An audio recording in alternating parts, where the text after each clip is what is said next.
Assalamualaikum, Assalamualaikum warahmatullahi wabarakatuh. Salam sejahtera buat kita semua. Dasar pengenaan daripada jual beli itu adalah berdasarkan harga transaksi. Dan yang lainnya juga lelang juga termasuk berdasarkan harga transaksi. Sedangkan hibah, tukar menukar, dan lain-lain itu adalah berdasarkan harga pasar.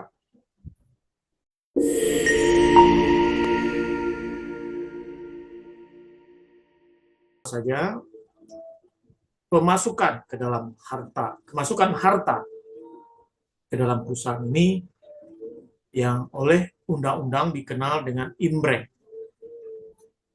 Maka bagi kita notaris dan PPAT ada hal-hal yang perlu kita pahami di dalam kaitan ini mengenai yang disebut dengan imbrek ini.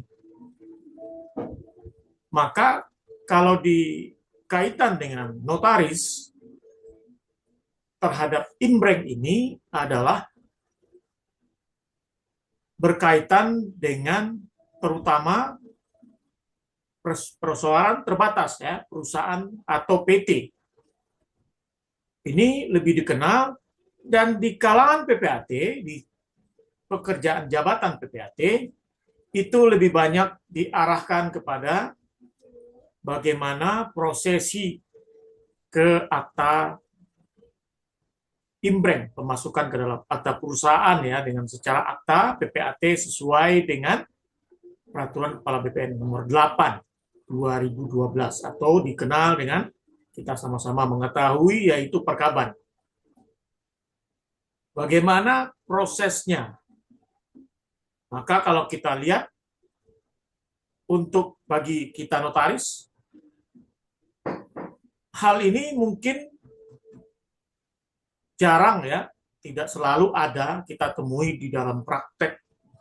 Tetapi itu mungkin terjadi ketika klien ingin membuat PT, datang kepada kita, kemudian dia ingin salah satu pemegang sahamnya, pendirinya, yaitu ingin memasukkan sahamnya, modalnya dalam bentuk imbrek atau pemasukan ke dalam harta perusahaan.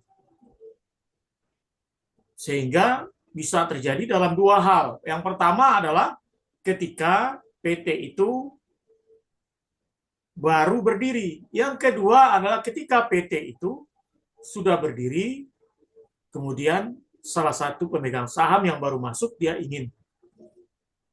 menginginkan bahwa dia ingin sebagai salah satu pemegang saham di PT tersebut. Tetapi dia tidak memiliki uang tunai secara lengkap sesuai dengan yang dinilai nantinya ya, penilaiannya berapa. Dia cuma mengatakan saya ingin memasukkan modal saya sekian.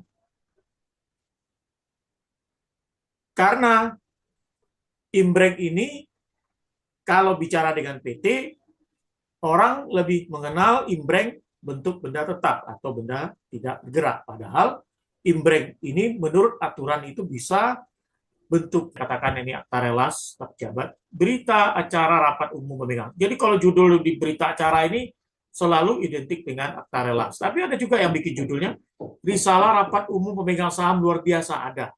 Tidak masalah ya. Jelas bentuk format isinya yang dilihat. Berita acara rapat ini kalau menurut saya versi judulnya ini yang lebih pas ya. Kalau menurut versi saya ya. Yang lain-lainnya bebas. Ya harus seperti ini ya. Berita acara rapat umum pemegang saham luar biasa, persoalan terbatas PT Nuansa Hadir Senyummu. Jadi PT ini penulisannya, Bapak-Ibu sekalian, itu tidak usah pakai titik ya. Banyak juga notaris menulis titik. Ini enggak sesuai karena apa? Karena terhadap singkatan-singkatan selain gelar itu tidak ada titik. Hanya singkatan gelar sarjana saja atau akademis saja yang boleh ditulis dengan titik. Di luar itu tidak ada. PT, CV, ya, nggak ada. PPAT, ada di pelang nama PPAT, P.A.T, nggak boleh. Ya, harusnya PPAT saja. INI, kata Notaris Indonesia, I.N.I, nggak boleh, IKAYU ya. Terima kasih semuanya. Mungkin kita akhiri dulu ya, mohon izin. Salam sehat semua, selamat berakhir pekan, sampai jumpa lagi. Saya akhiri dengan wabillahi taufik walhidayah. Wassalamualaikum warahmatullahi wabarakatuh.